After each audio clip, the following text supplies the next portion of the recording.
There is something mysterious and ineffable that happens when two souls recognize each other. It is not about appearance, coincidences, or superficial affinities. It feels as if an ancient memory is being reawakened, as if an invisible thread has bound together two destinies long ago entwined. When this connection occurs, distance, time, or obstacles do not matter. The union remains alive, pulsating, inevitable. Something greater moves behind the scenes, guiding encounters that defy logic and overcome the barriers imposed by concrete reality. Throughout life, we may get lost, take different paths, or even drift away from this essential bond.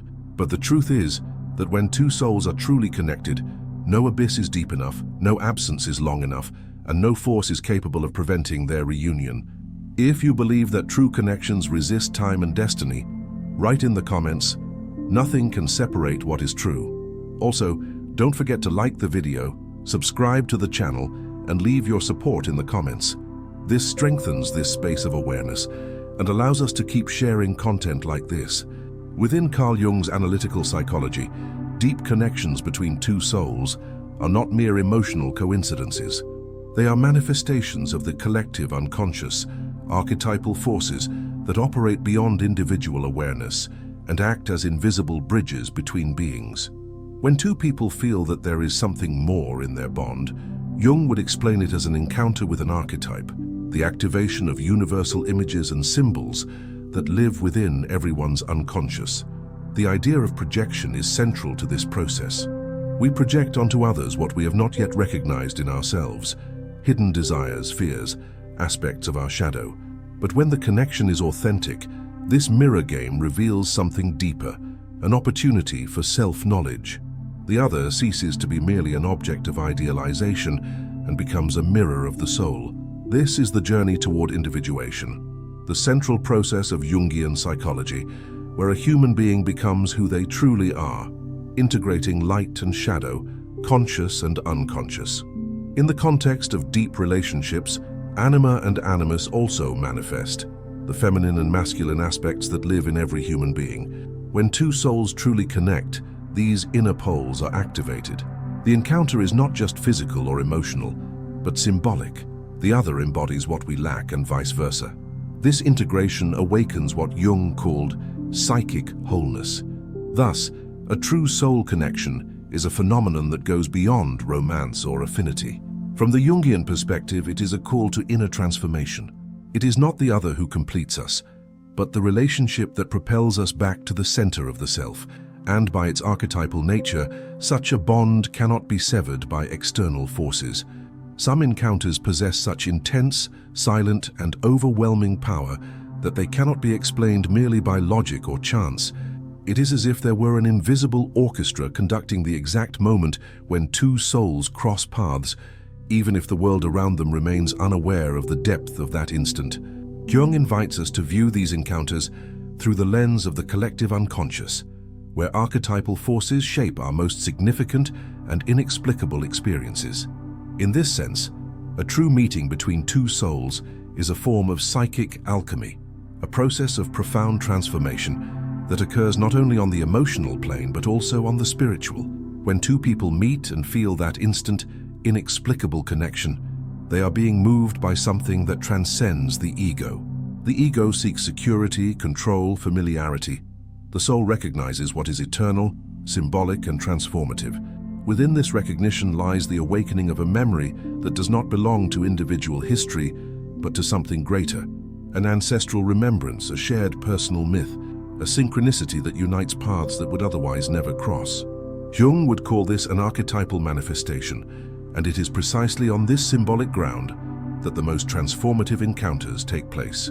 The alchemy of the true encounter operates like a silent force that ignores reason and anchors itself in intuition. Those involved may have completely different lives, distinct values, or even be in opposite phases of life, yet they still feel there is something there that cannot be ignored. And what is that something? It is the activation of deep inner symbols, projecting onto the other the image of a shared destiny, of a purpose to be fulfilled, of a mission that can only be carried out together, even if only for a brief time. It is not necessarily about happily ever after, Because the soul is not concerned with linear narratives or final conclusions.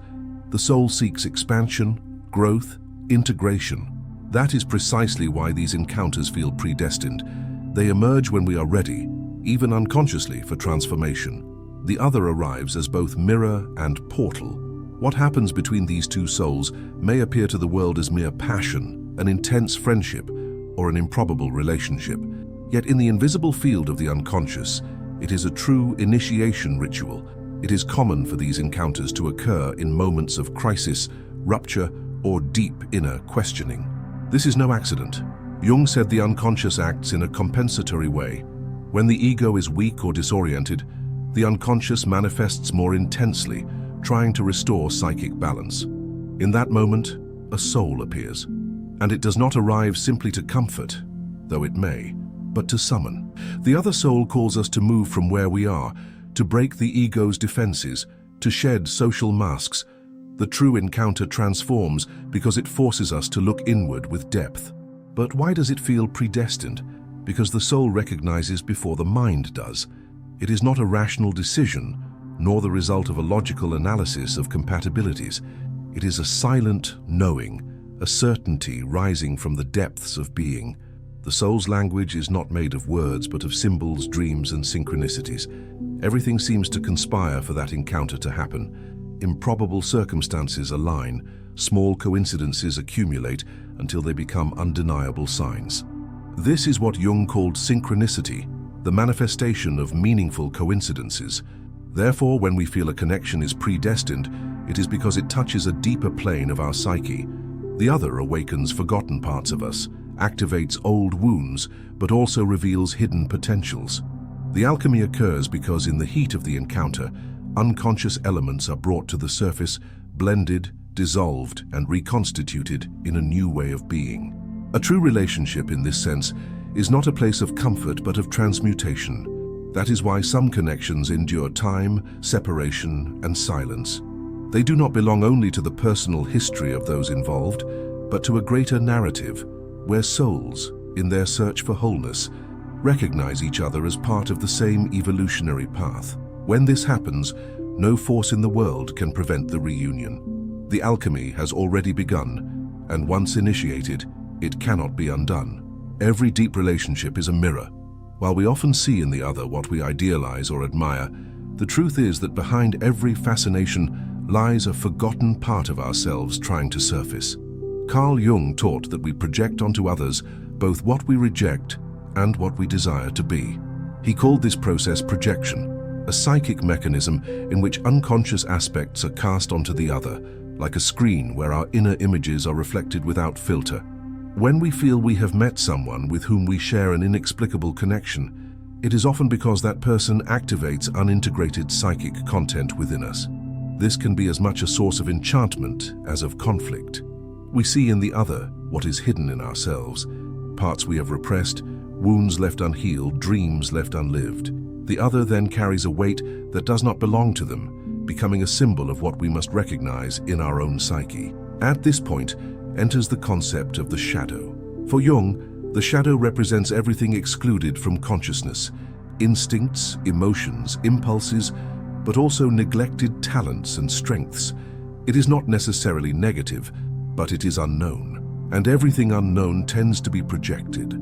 Thus the other, especially the one with whom we feel an intense bond, becomes the bearer of our shadow. They provoke, enchant, irritate, or move us precisely because they reflect something we have not yet accepted within ourselves. This interplay of projection and shadow is inevitable, especially in true connections. The more intense the relationship, the deeper the layers it activates.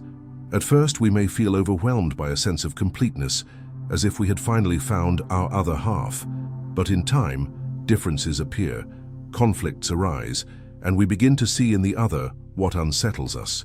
This is when most people walk away, believing the magic has ended. Yet in truth, this is when the real psychic work begins. Jung did not see relationships only as sources of pleasure or emotional fulfillment. For him, encountering the other is, above all, a path to self-knowledge.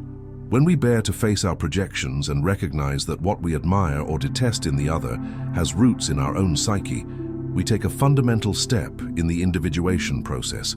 We stop expecting the other to save or complete us and begin taking responsibility for our own wholeness.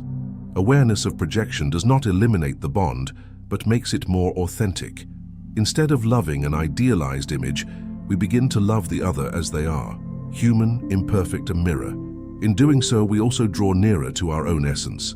The shadow, once integrated, ceases to be a threat and becomes a strength. We stop repeating unconscious patterns and begin acting with greater freedom and awareness. The relationship then ceases to be a battlefield of wounded egos and becomes a sacred space for mutual growth. It is important to note that recognizing projections does not mean eliminating affection or denying the intensity of the connection. On the contrary, when we look at the other with the eyes of the soul and not merely of the ego, we can see beyond the surface. We understand that the other is not there by chance, but carries a message our psyche needs to hear. They show us where we are still fragmented, which wounds remain unhealed, which dreams are still alive. A true connection, in this sense, is a summons to wholeness. And this call often comes through discomfort, frustration, and confrontation with what we do not want to see. Yet it is precisely in those moments that the deepest love is revealed, not as romance or dependency, but as courage to stay, to look within, to grow together. When two souls connect at this level, they become partners on the journey of individuation. Each mirrors, sustains, and challenges the other, not so they may become the same, but so each may become fully themselves. Thus, the other is neither enemy nor savior. They are, above all, a mirror. And it is through this mirror that we are invited to see our wholeness. Projection and shadow are not obstacles to true connection. They are gateways. Only by crossing them with courage and awareness can we live relationships that truly liberate, transform, and integrate. There are bonds that withstand everything, no matter how much time passes, how many paths are walked, or how many lives are transformed over the years. When two souls are truly connected, an invisible force remains alive, even in silence, even in absence. Carl Jung offers us a powerful lens to understand this phenomenon. For him, linear time and causality are insufficient to explain certain human events. There is something beyond, a hidden order, a deep organizing principle he called synchronicity. Synchronicity is the manifestation of meaningful coincidences, events that seem to have been orchestrated by a greater design, as if destiny were working behind the scenes to bring certain people together. When two souls are linked by such a connection, it is not uncommon for them to share similar dreams, coinciding thoughts, or to meet again after years in unexpected contexts. This is not banal coincidence, but a symbolic language the unconscious uses to keep archetypal bonds alive. These connections, according to Jungian psychology, belong to a broader web, where the individual psyche is in constant dialogue with the collective unconscious. The soul that touches us deeply may be tied to us by bonds we do not consciously know. And even if life separates us physically or temporally, the relationship continues to exist on the psychic plane. That plane is timeless. In it, presence does not depend on physical closeness, and separation is not absence but a necessary interval for the bonds maturing. Distance, then, is not rupture. On the contrary, it often allows the connection to deepen. During separation, the image of the other remains alive in the soul, constantly re-elaborated, re-signified, reintegrated. Time, in this sense, does not dissolve the bond, but transforms it. It offers both individuals the chance to walk their own processes of individuation, so that the reunion, when it occurs, may be more conscious, more mature, more true. Jung believed the psyche acts with its own wisdom. Even when the ego tries to control life's course, the unconscious moves toward wholeness, healing, and meaning. That is why when two souls are deeply connected, no mistake, detour, or distance is definitive. Even when circumstances suggest otherwise, the symbolic energy of the bond continues to act. It appears in recurring dreams, in sensations of presence, in intuitions that escape reason. The other, even far away, continues to inhabit our thoughts and emotions, not as memory, but as a living part of our inner story. This is the nature of destiny in the Jungian view. It is not a fixed script to follow, but an inner calling, a symbolic direction pointing toward the realization of the self. Relationships that defy the logic of time and distance are deeply aligned with this calling. They are like milestones on the soul's journey, encounters that cannot be forced nor avoided. They simply happen when the psyche is ready to receive their transformative message. The curious thing is that even amid painful or prolonged separations, something within us remains connected. It is not about attachment or romantic illusion. It is a sense that something is still moving, that the story is still alive somewhere in time. This feeling may bring anguish, but it can also be a source of strength, because knowing that a bond resists time and distance gives us the certainty that what is true can never be lost. And even if reunion never occurs in the physical plane, the relationship fulfills its role to make us more aware of who we are, what we seek, and what we must integrate. The other may become a symbol of a part of us that must be embraced. They may represent the feminine or masculine we have denied, the courage we have forgotten, the love we failed to live. Even absent, they continue to transform us. For this reason, their presence is never truly lost. The invisible force that keeps two souls united cannot be measured or fully understood by the rational mind. It belongs to the realm of the soul's mysteries, where time and space do not obey the laws of the external world. This force is nourished by emotional memory, symbolic energy, and above all by love. Not romantic or dependent love, but love as archetypal force, as impulse of union and transcendence. Thus, when we say that nothing can separate two truly connected souls, we are not speaking of eternal promises or idealized illusions. We are acknowledging a deeper psychic reality. What belongs to the soul remains, even if everything else falls apart. Presence is continuous, the bond is timeless, and reunion, in whatever plane, is only a matter of symbolic, not chronological, time. True love, contrary to what many believe, is not the one that brings us comfort, but the one that leads us to transformation. In Carl Jung's symbolic universe, the deepest bonds between two souls do not arise to fill a void, but to awaken the most important process of psychic existence, individuation. This is the path by which a human being becomes themselves, not a shadow of external conditioning, but an authentic expression of their inner wholeness. And when this path is walked alongside another soul equally committed to their own growth, love becomes a powerful catalyst for the inner journey. To truly love, from a Jungian perspective, is not to fuse with the other, nor to be half of a whole. It is to remain whole and allow the other to be as well. Individuation in pairs is therefore a living paradox. Union is only complete when there is autonomy, and intimacy only blossoms when there is space for creative solitude. This means that instead of seeking salvation or escape in the other, the individual learns to use the relationship as a mirror, as an alchemical laboratory where their strengths and wounds are continuously worked through. Deep relationships are not free of conflict. On the contrary, they reveal them with greater intensity. But these clashes are not obstacles.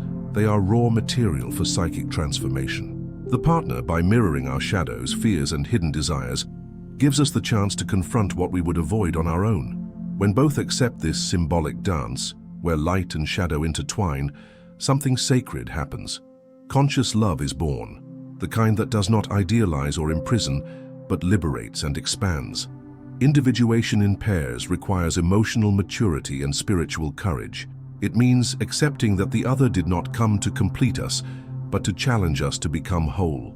It means going through crises, enduring the pain of deconstruction, allowing old patterns to die so new ones may be born. Many relationships do not survive this process because the ego resists. It prefers repetition over renewal, security over expansion. But when two souls are truly committed to their own evolution, even pain gains meaning.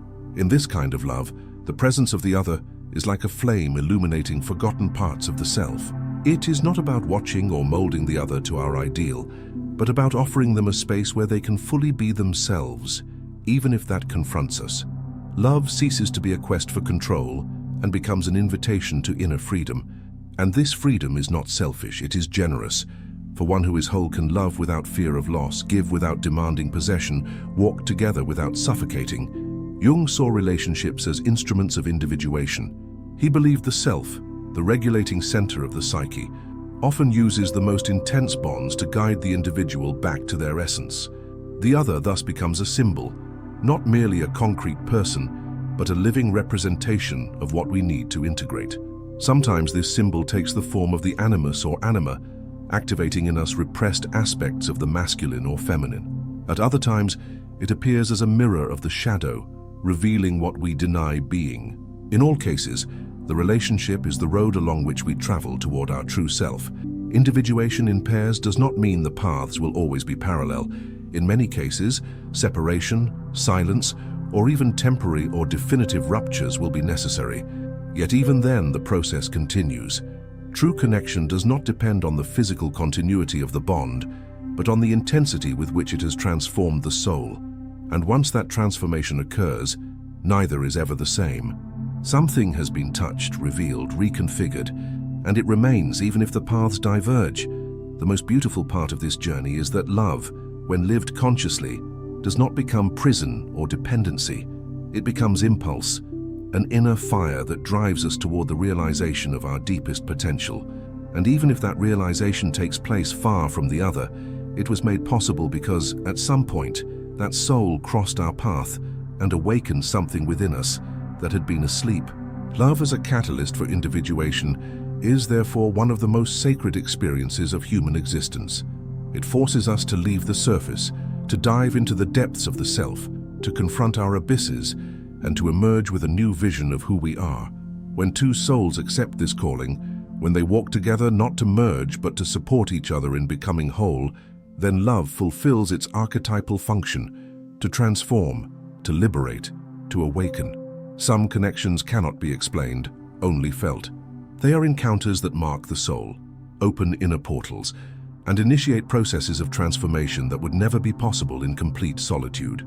As we have seen, Carl Jung's perspective helps us understand that these bonds are not merely romantic or emotional, but true summons of the psyche. They arise as symbolic manifestations of the unconscious, as paths that lead us back to the center of our being. When two souls meet on this level, a journey of healing and awakening begins. Even in the face of distance, time, or inevitable separations, what was touched remains alive, for the soul does not forget. It holds, processes, transforms. And when love aligns with individuation, there is no more lack or fear, only growth and truth. If you feel you have lived, are living, or will live such an encounter, know that it is part of your inner journey. Accept it, honor it, and allow yourself to be transformed by it. If this content has touched something deep in you, subscribe to the channel so you don't miss future videos, and take a moment to watch the video now appearing on your screen. It is the natural continuation of this reflection. Your transformation begins with a simple step, the step of looking within.